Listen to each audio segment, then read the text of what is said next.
नमस्कार, आप देख रहे हैं पुलिस वाला वेब न्यूज और मैं हूं आपके साथ कंचन। सुप्रीम कोर्ट ने कोरोना से जान गंवाने वाले मृतकों के परिजनों को मुआवजा देने के लिए केंद्र सरकार को दिशा निर्देश तैयार करने के निर्देश दिए हैं। बता दें कि सुप्रीम कोर्ट में दायर एक याचिका में कोरोना से जान गंवाने वाले मरीजों के परिजनों को सरकार से 4 लाख रुपयों की आर्थिक मदद दिलाने की मांग की गई है।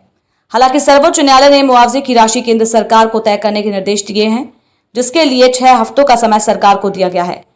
ऐसी ही एक याचिका जिला कांग्रेस कमेटी बालाघाट के वरिष्ठ उपाध्यक्ष शेषराम रहंगडाले द्वारा हाई कोर्ट जबलपुर में लगाई गई है।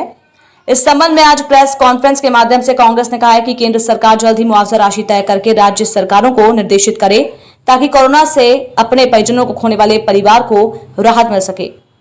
कांग्रेस उपाध्यक्ष शेषराम रहंगडाले ने कहा है कि इसके साथ ही मध्य प्रदेश सरकार कोरोना से होने वाली मौतों के आंकड़े भी क्लियर करते हुए कोरोना से मृत व्यक्तियों की डेथ सर्टिफिकेट जारी करे। बालाघाट जिले में ही 6000 से अधिक लोग इस महामारी से मारे गए हैं। कांग्रेस ने कहा है कि अब भी अगर सरकार मुआवजा राशि देने में हीला हवाली या लेट लतीफी करेगी तो कांग्रेस इसका सड़कों पर उतरकर पुरजोर विरोध करते हुए जनता की लड़ाई अब उग्र होकर लड़ेगी।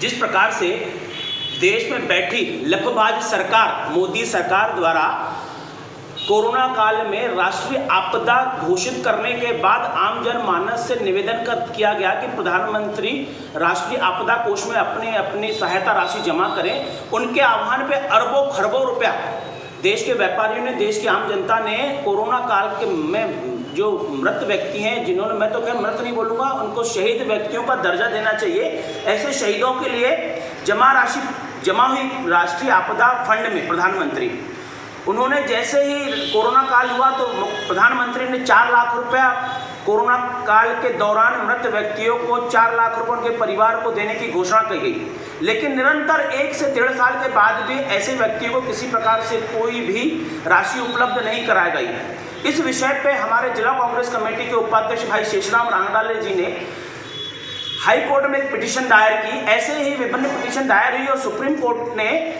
अपने संज्ञान में लेकर कल जो फैसला किया, उसके लिए हम सुप्रीम कोर्ट को हृदय से धन्यवाद देना चाहते हैं कि ऐसे देश में सरकार बैठी है जहां सुप्रीम कोर्ट हस्तक्षेप करके आम जनमानस के लिए एक फैसला किया कि जिस प्रकार से आपने घोषणा की, वो घोषणा तत्काल राष्ट्रीय आपदा फंड से आप आम लोगों को पहुंचाने का काम करें।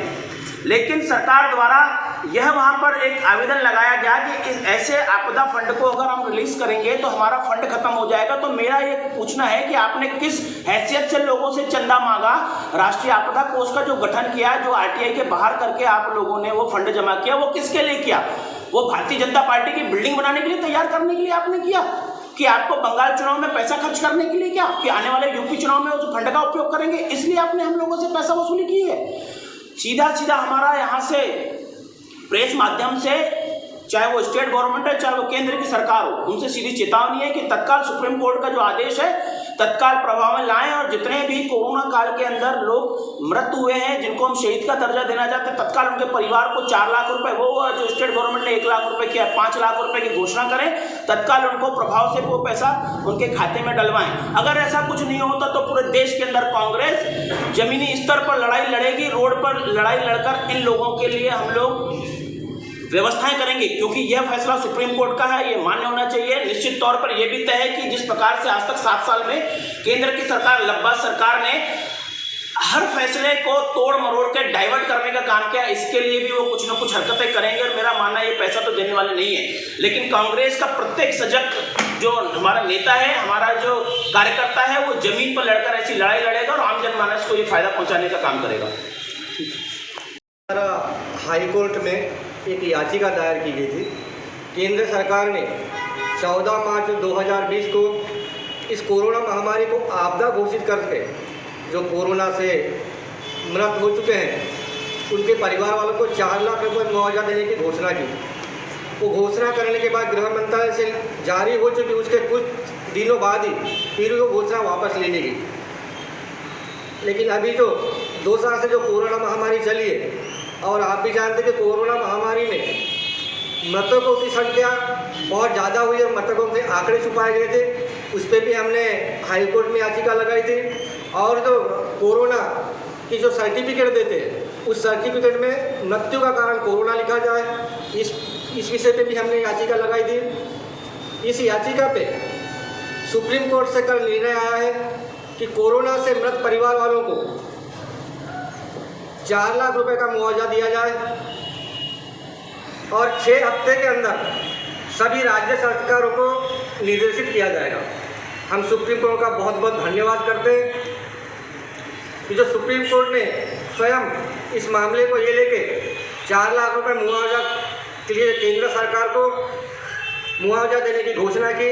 इसके पहले केंद्र सरकार ने फंड नहीं होने के कारण अपनी याचिका के खिलाफ एक आवेदन भी दिया था, लेकिन सुप्रीम कोर्ट ने उसको न मानते हुए मुआवजा देने का आदेश दिया। समय सीमा की जो बात कही गई है, कितनी रखी गई है समय सीमा?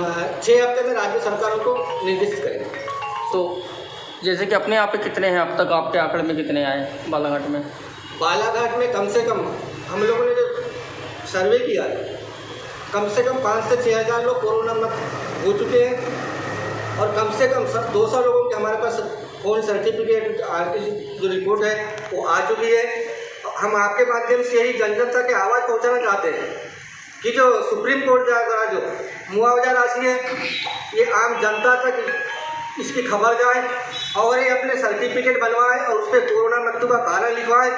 अगर केंद्र अपने सुप्रीम कोर्ट का आदेश अगर राज्य सरकार नहीं मानती है तो हम इसके लिए आंदोलन करेंगे और फिर सुप्रीम कोर्ट में उस चीज़ के लिए हम दोबारा जाएंगे। भैया मैं ये बोल रहा था, जो सुप्रीम कोर्ट है उनने केंद्र सरकार से ये कहा है कि मुआवजा तो आपको देना पड़ेगा कोरोना से मृत्यु हुए व्यक्तियों को, परिवारों को, पीड़ितों को, लेकिन जो अमाउंट की बात है राशि वो केंद्र सरकार तय करे। नहीं, इन्होंने जो 14 मार्च 2020 को जो इन्हें गाइडलाइन चालू की थी उसमें इन्होंने 4 लाख रुपए मुआवजा देने का बात कही थी सरकार ने, तो हमने उस 4 लाख के मुआवजा पे हाई कोर्ट में पिटीशन लगा के मांग किए थे। लेकिन अगर सुप्रीम कोर्ट ने केंद्र सरकार को मुआवजा देने की बात की है तो 4 लाख को लेके की है। अभी उसकी राशि तय होने को है, उसमें अगर कुछ कम ज़्यादा हो भी हो लेकिन इनको मुआवजा राशि देना पड़ेगा। जैसे राज्य सरकार ने पिछली बार अलग से घोषणा भी की थी। हाँ, राज्य सरकार की घोषणा 1 लाख की अलग है। तो वो 4 ये और 1 वो, ऐसा 5 की आप बात कर रहे हैं क्या यहाँ?